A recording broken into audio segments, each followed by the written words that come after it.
لو تناهيتم إلى سر الحياة وصنعتم كائنا حيا نرى. کوئی بھی اچھا رات کو جلدی بھی سو جایا کرو, یہ بھی ضروری ہے صحت میں, جلدی اڑ جایا کرو اور خوش رہا کرو میرے بھائی. اور خوش رہنا مذہب پہ چلے بغیر ممکن ہے نہیں, کیونکہ جو اللہ کو نہیں مانتا وہ خوش رہنے کے علاوہ دنیا کا ہر چیز ملے گی اس کو پیسہ مل جائے گا, گاڑی مل جائے گی, خوشی نہیں ملے گی. خوشی اسی کو ملے گی جو کس کو مانے گا, اللہ کو, کہ میرا رب ہے وہ مجھے پریشانی بھی دے رہا ہے تو اس میں میرے لیے بہتری ہوگی. مسافر خانہ سمجھے گا, پیسوں سے دل نہیں اٹکائے گا تو وہ خوش رہے گا, تو خوش رہے گا تو لائف کو کیا کرے. اور متکبر آدمی خوش نہیں ہوتا. یہ جو فن خانی ہے نا, میں جاؤں تو سسرال میں میرا احترام ہو, مجھے کسی نے پوچھا کیوں نہیں, میں گھر گیا میری بیگم نے مجھے نہیں پوچھا, اس دن میرا سالہ آیا ہوا تھا اس نے مجھے نہیں پوچھا, میں فلانے کے گھر گیا مجھے نہیں پوچھا فلانے.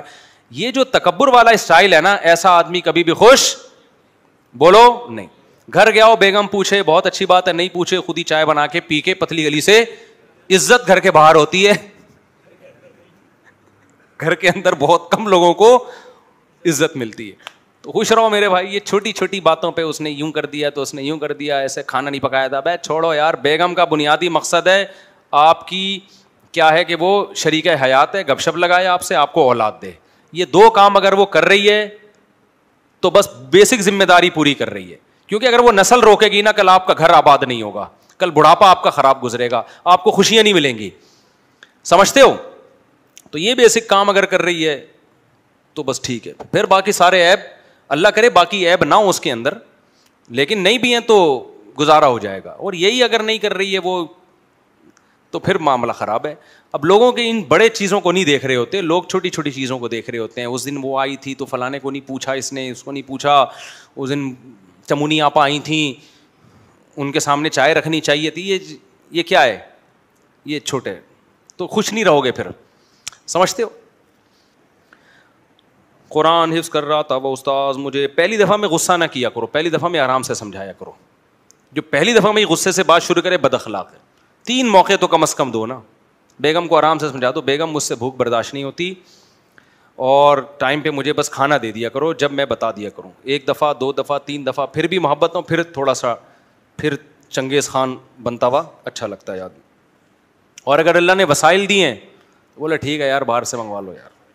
اب آپ کہہ سکتے ہیں باہر کا کھانا ٹھیک نہیں ہوتا, صحت خراب کرتا ہے, تو پھر کوئی اور دیکھ لو اس کے لیے حل. اصل میں سب ایک بیوی والوں کے مسئلے ہیں, یہ 2 والوں کے یہ مسئلے, وہ ان کی الگ ہی دنیا ہوتی ہے. جب آپ کی ایک بیوی ہوگی نا, کھانا کبھی ٹائم پہ ملے گا کبھی نہیں ملے. 2 ہو گئی نا تو پھر یہ ہوگا کہ میرے پاس کیوں نہیں کھا رہا ہے. پھر وہ 1 بجے کا ٹائم دے گی تو 12:30 بجے بنا کے رکھے گی. وہ پھر عورت چاہے گی وہ ادھر جائے نہیں, یہ کہاں کھائے, یہاں کھائے. جب ایک بیوی ہوگی آپ کی, کپڑے دھل رہے ہیں نہیں دھل رہے, مسئلے ہوں گے. جب 2 ہوں گی تو ادھر کیوں دھل رہے ہیں, ہم کیا سوتیلے ہیں؟ نہیں یہ بات میرا خیال ہے نابالغوں کو کہاں یہ باتیں سمجھ میں آئیں گی. جب آپ کی ایک بیگم ہوگی تو کہے گی اماں کو میرے پاس لا کے کیوں رکھا ہوا ہے, میں ہی رہ گئی ہوں. جب 2 ہوں گی, اماں کو ادھر کیوں رکھا ہوا ہے, کیا میں ان کی بہو نہیں ہوں؟ غیرت پیدا کرو, غیرت. سمجھ آ رہی ہے بات؟ جب آپ کے ایک بیوی اور بچے ہوں گے تو بچے کہیں گے ابا ہر وقت ہمارے گھر میں ہی گھسے رہتے ہیں, ابا باہر جاؤ, خام خواہ میں آپ کی وجہ سے ہم نہ یہ کر سکتے ہیں نہ گٹکا کھا سکتے ہیں. جب آپ کے 2 چینل ہوں گے تو بچے کہیں گے ابا ادھر کیوں بیٹھے ہوئے, ادھر کیوں نہیں آتے. دیکھو یعقوب علیہ السلام کی 2 بیویاں تھیں, تو ان کی پہلی بیوی کے بچے اور دوسری زوجہ کے بچے, اتنا دونوں میں حسد تھا ابا کی وجہ سے. یعنی پہلوں میں حسد تھا کس کی وجہ سے, ابا. یعقوب علیہ السلام پیغمبر تھے نا, تو ان کے بیٹوں کا جرم بھی وہ جرم جو خاندانی جرم ہوتا ہے, پیسوں پہ نہیں. ان کو بھائی سے جیلسی تھی کہ ابا کی جائیداد ادھر کیوں چلی جائے گی دوسری. ان کو یہ تھا کہ یخلو لکم وجہ ابیکم, تمہارے ابا کی جو جذبات ہیں دوسرے بیٹے کی طرف زیادہ ہیں, ہم اس کو کنویں میں ڈالیں گے تاکہ ابا صرف کس کے ہو جائیں, ہمارے. ابھی تو ابا کی 2 ٹکے کی ویلیو نہیں ہے گھروں میں. ان کو پتا ہے لے دے کے ابا نے آنا کدھر ہے, ادھر ہی آنا ہے. ابا کے پاس کوئی دوسرا آپشن ہے ہی نہیں. لہٰذا ابا رہنا ہے رہو, نہیں تو پتلی گلی. ابا کہے میں کہاں فٹ پاتھ پہ زندگی گزاروں گا میرے بھائی, بچوں کا محتاج ہوتا ہے اور بچے باپ بن کے زندگی گزار رہے ہوتے ہیں. تو یعقوب علیہ السلام کی 2 بیویاں تھیں نا اور بچے دونوں, تو بچوں کو یہ تھا ابا ادھر کو نہ جائیں, ابا کدھر کو آئیں, ادھر کو آئیں. لہذا اس محبت میں, باپ کی محبت میں اپنے بھائی کو کنویں میں ڈال دیا. تو دوسری شادی کا ایک نیگیٹو پہلو ہے کہ سوتیلے بھائیوں میں نفرت بھی ہو سکتی ہے, لیکن ایک پازیٹو پہلو ہے کہ یہ نفرت باپ کی محبت میں ہوگی, تو باپ کو تو کم از کم محبت ملے گی نا. ابے نہیں آ رہی سمجھ میں. دیکھو میرا ایک دوست, میرا شاگرد ہے, وہ لوگ 32 بہن بھائی ہیں, ان کے ابا کی 4 شادیاں ہیں. یہ 8 سال پرانی رپورٹ ہے, اب تک 40 ہو چکے ہوں گے.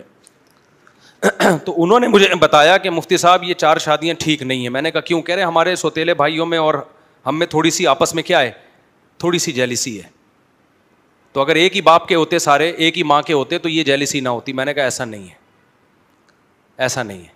میں نے کہا ٹھیک ہے, ایک ماں سے جو ہے نا ان میں دوسری ماں کی اولاد سے تھوڑی سی نفرت ہے, لیکن آپس میں کیا ہے, محبت. اگر یہ سب ایک ہی ماں باپ کے ہوتے تو وہ جو حسد دوسری طرف ہے نا وہ سارا آپس میں ہوتا, وہ ڈائیورٹ ہو گیا ہے. نہیں آئی بات. میں نے کہا اب چونکہ ایک ماں کی ہونا تو اس میں کیونکہ دوسری ماں کے بھی ہیں, ان کی وجہ سے آپس میں کیا ہے, ریلیشن مضبوط ہے کہ ہم سب ایک ماں کی اولاد ہیں اور وہ ابا ہمارے ہیں انہی کی اولاد ہے لیکن اماں الگ ہیں. تو ٹھیک ہے, اس سے تھوڑی سی نفرت بھی ہو رہی ہے لیکن آپس میں محبت بھی اسی بیس پہ ہو رہی ہے, ایکا بھی ہو رہا ہے. لیکن یہ شرعی حدود سے تجاوز نہیں ہونا چاہیے کہ نقصان پہنچانا شروع کر دیں. اور بہت سے گھروں میں ہم نے دیکھا کوئی نفرت نہیں ہوتی. بالکل ہمارے ریلیٹیو لاہور میں تھے, ابھی تو ان کا انتقال ہو گیا, بہت پرانا واقعہ ہے. ان کی سب بہن بھائی اکٹھے گھر میں رہے ہیں, دونوں زوجات کے, کوئی لگتا ہی نہیں تھا کہ ان میں کوئی فرق ہے آپس میں. تو ایسا بھی ہو جاتا ہے بعض دفعہ. تو اس لیے میرے بھائی یہ جب 2 ہوں گی تو 2 یا 3 تو پھر آپ کی بھی تھوڑی سی ویلیو, لیکن اس کے لیے آپ کو قربانی بہت دینی پڑے گی. یہ اتنی آرام سے عزت مل نہیں جاتی. اس کے لیے پہلے ذلیل ہونا پڑتا ہے طبیعت سے, طبیعت سے ذلیل ہونے کے بعد پھر کیا ہوتی ہے, عزت ہوتی ہے. ہوا و حرص والا دل بدل دے, میرا غفلت میں ڈوبا دل بدل دے.